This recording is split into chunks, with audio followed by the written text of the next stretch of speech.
I now want to consider what would happen if the sun, for some strange reason, were to shrink. And we're going to let it shrink as much as we want. In fact, I'd like to consider what would happen if it went from its current radius of, well, about 500,000 miles in radius to just about a mile or so in radius, 1.482 kilometers. I'm picking that very special value for a reason, as we'll see momentarily. Well, here comes the sun. Here comes the sun. Okay, I'll quit singing. I don't know if that was called singing, but whatever it was, I'll stop. And there's our big, massive sun. And we're going to let it start collapsing. There we go. We collapse it down. Not nearly enough proportionately here, but our sun has now become a 1.482 kilometer sun. All the mass contained therein. Now, the orbital speed at this radius is solved by square root of gm over r. Let's put the numbers in. G, mass of the sun, pretty close, over r in meters, gives us 3 times 10 to the 8th meters per second. Now, you may or may not know that 3 times 10 to the 8th meters per second is the speed of light. And so we have just cranked down the radius of the sun, have so much mass at such a small radius that you need to be moving at the speed of light just to orbit it. And the sun has just become a black hole with an orbital speed so great that as it goes black, if you saw that nothing can escape the orbit. Now, for those of you that have a little extra knowledge, what I just said isn't precisely true. This is the orbital speed, and the escape speed is actually a little bit more. It's actually square root of 2. I'm trying to write that now. Square root of 2 times this expression. So that changes things a little bit. But for our purposes right now, just getting the idea across. So we have the sun being a black hole, and nothing can escape this region, which is why it looks black. It's called the event horizon. And anything that gets inside of that, including light, cannot escape, which is why it looks black, because photons are not escaping to produce electrical activation of the rods and cones, stimulating them to send a bioelectrical signal along the optic nerve to produce an image in the brain. Nothing there, which means black. No energy to excite that. Okay, the black hole itself then is defined by the region of that event horizon, where the escape speed is the speed of light. Now, would this affect the speed of the Earth orbiting around the sun? The sun has just become a black hole, and as I recall, I think common knowledge is black holes suck in everything, right? They just go around and suck everything in. So the Earth is done for, right? Well, let's check this out. The force of the sun on the Earth is now equal to this.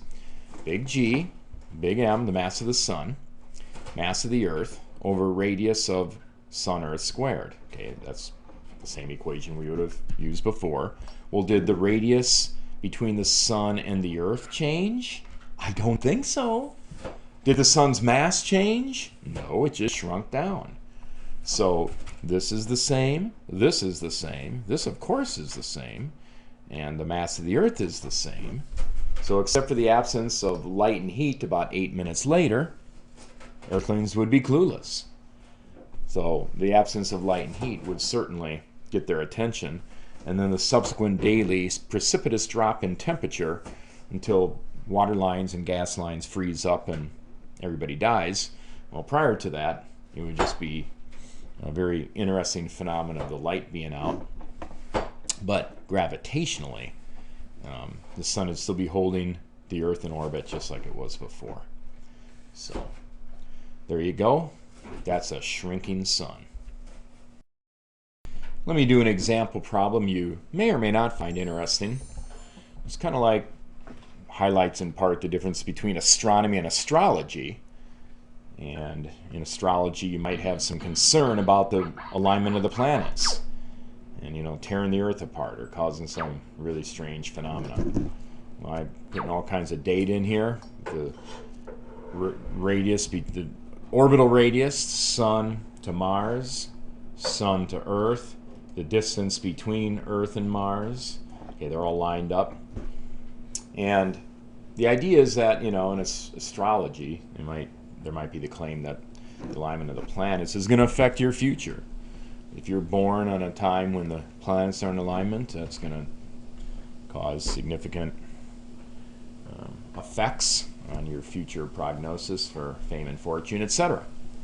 Well, let's put this to the scientific test, and we'll show that the doctor has more influence than Mars does on you when you're born. So here we go. Here's some more data. The mass of the Sun, Earth, and Mars. And so let's go ahead and plug in the values of the forces acting on this wonderful little baby, who's not such a small baby. Looks like born in Alaska or Canada. I don't know. But I do know this, that baby is sufficiently large to sphericize. So if it was really that big, the baby would sphericize as it accelerated into the crust of the Earth, wiping out all life on Earth. But that's not the point. We have a real baby and just blew it up in size here. Gravitational field of the Earth on the baby is our standard 9.8 newtons per every kilogram. All right, so that's quite a bit of gravitational influence.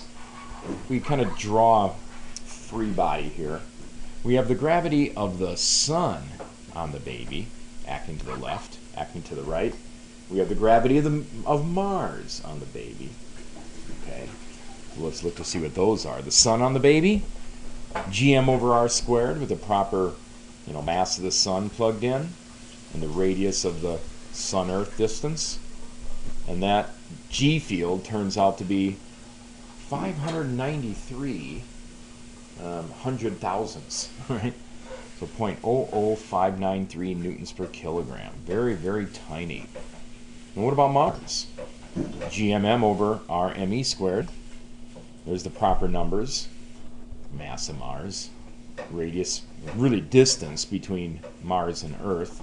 That gives us 6.84 times 10 to the negative 9, or 6.84 nanonewtons per kilogram. Literally dwarfed in size by the Sun's influence, right? Let's check out the doctor's influence on the baby. So there it is, GM doc over r squared of the distance between the doctor and the baby. We'll assume this is, as the baby's being delivered, we'll assume this is a half a meter for illustrative purposes. So here we go. G, M, we'll assume a 50 kilogram small doctor, low mass, over half a meter squared. 1.33 times 10 to the negative 8 newtons per kilogram. Here's negative 9 newtons per kilogram. So these are tiny, tiny little G fields.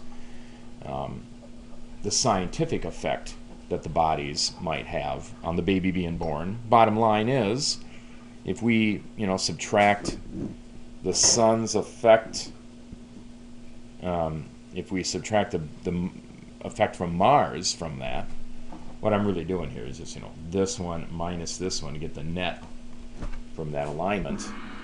We get a very, very tiny gravitational influence, namely it's indistinguishable from that of the Sun alone. So compared to the gravitational field of Earth, which is 9.8, all of these things are insignificant, or none of them are significant. So be very skeptical when you hear about a planet alignment or something similar as having any real serious scientific consequence.